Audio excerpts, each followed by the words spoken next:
Hey besties! Welcome to my little cozy corner where meals are made slowly and moments are savored. Let's cook something warm together.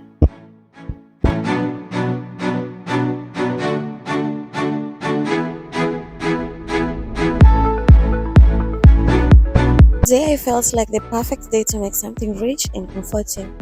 So I decided to make jollof rice. It's my first time. I've never made this.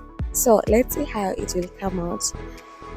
The aroma, the colors, the slow rhythm in my little kitchen just felt like home. Come cook with me as I still love into every grain.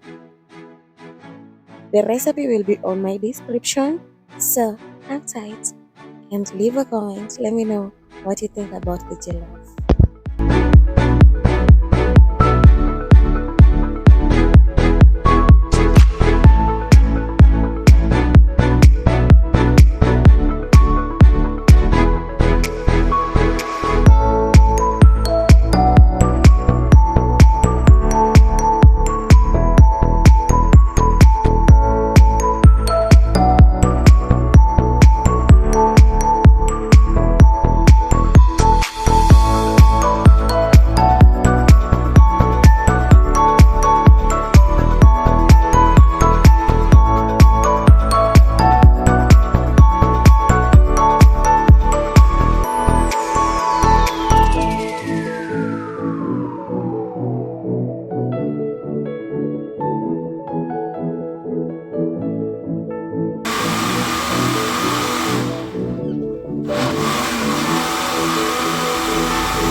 Thanks for spending time with me in my little kitchen, where every meal is made with love and soft life energy. See you in the next cozy vlog. Stay warm, stay full. Until next time, bye bye.